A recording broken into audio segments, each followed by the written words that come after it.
Hello student, कैसे हैं आप सभी। आशा है आप सभी बहुत अच्छे होंगे और अपने उद्देश्य के प्रति सजग होंगे। ऐसी ही मेरी कामना है। मैं मंजू शर्मा एक बार अपनी क्लास में आप सभी का बहुत बहुत स्वागत करती हूँ।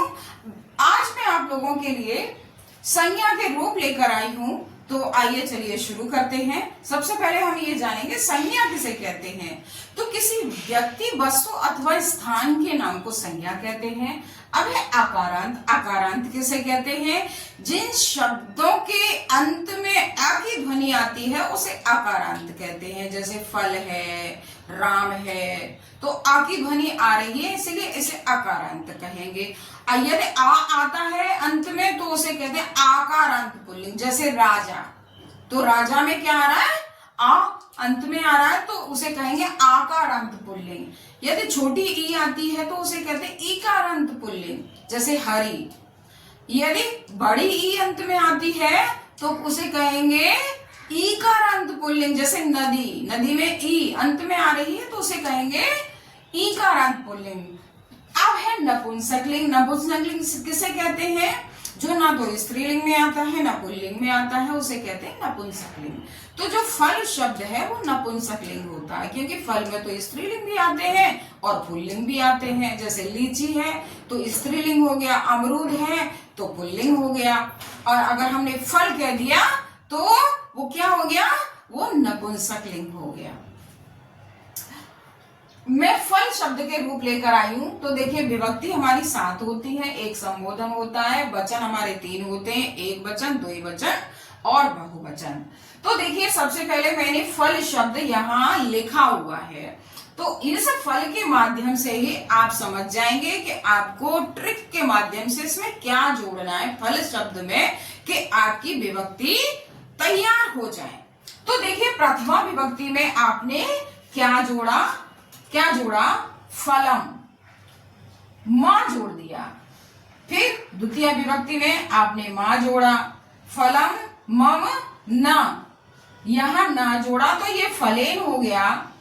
यहां या जोड़ा तो फलाय हो गया। पंचमी विभक्ति में मम न य ता, यहां क्या जुड़ेगा? ता जोड़ा आपने तो फलात हो गया। और इस फल में आपने स्या जोड़ा था, फलस्य हो गया षष्ठी विभक्ति में। और सप्तमी विभक्ति में आपने क्या जोड़ा? इसमें ए जोड़ा, ए की मात्रा लगा दी तो फले हो गया। और संबोधन में क्या जोड़ा आपने? हे फल, और यहाँ संबोधन चिन्ह लगा दिया।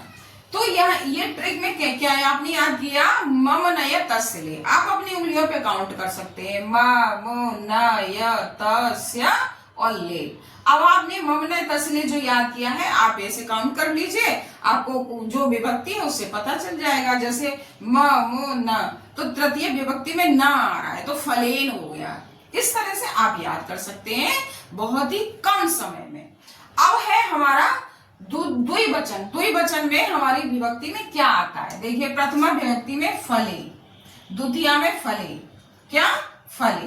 अब तृतीया, चतुर्थी, पंचमी तीनों एक जैसी होती हैं तो यहां आएगा फलाभ्याम। तो ये 3 बार आ गया। अब षष्ठी सप्तमी दोनों एक जैसी होती है तो यहां आएगा फलयो। क्या आएगा? फलयो। और यहां पर भी आपका फलयो आएगा। यहां हे फले और संबोधन चिन्ह आएगा। तो देखिए, ए 2 बार है, भ्याम 3 बार है, यो 2 बार है और संबोधन है। तो आप अपने मन में, अपने मस्तिष्क में बहुत अच्छे से इनको बिठा सकते हैं कि 2 एक जैसे होते हैं, 3 एक जैसे होते हैं और 2 एक जैसे होते हैं। आपको तुरंत याद हो जाएंगे। अब है हमारा बहुवचन। बहुवचन में हमारी विभक्ति में क्या आता है? जो प्रथमा द्वितीय है वो दोनों एक जैसी होती है तो यहाँ फलान हो गया। और ये हमारा तृतीय विभक्ति में फलय हो गया। क्या हो गया? फलय हो गया। और चतुर्थी पंचमी दोनों एक जैसी होती है तो फलेभ्य हो गया। क्या हो गया? फले गया। षष्ठी विभक्ति में नाम शब्द आता है, चाहे रूप किसी का हो, राम का है तो रामा नाम हो जाएगा। और सरिता का है तो सरिता नाम हो जाएगा, नाम नदी है तो नदी नाम हो जाएगा। अब यहाँ पे सप्तमी विभक्ति में क्या आता है, फलेषु, एषु शब्द जुड़ जाता है। क्या जुड़ जाता है, एषु शब्द जुड़ जाता है। और यहाँ संबोधन में हे फलानी हो गया, हे फलानी, और यहाँ संबोधन चिन्ह लगा दिया। तो बेटा इस तरह से आप बहुत कम समय में ट्रिक के माध्यम से आसानी से याद कर सकते हैं। आप हमेशा ध्यान रखिए द्विवचन में ये तीनों जगह भ्या भ्या आता है, भ्याम भ्याम आता है, और ये यो यो आता है। और ये खास बात, ये षष्ठी विभक्ति में नाम शब्द आता है।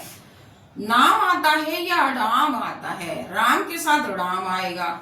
जैसे नदी है तो नदी नाम हो गया। एषु, यहाँ एषु आता है, किसी के साथ भी जोड़ेंगे तो एषु आएगा। अगर आप सरिता के साथ जोड़ेंगे तो सरित्सु हो जाएगा, उसका थोड़ा बदल जाएगा, सरित्सु हो जाएगा।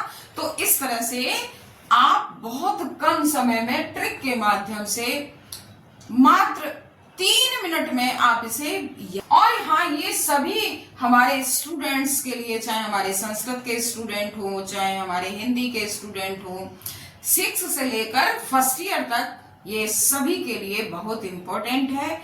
और यदि मेरा वीडियो आपको पसंद आया हो तो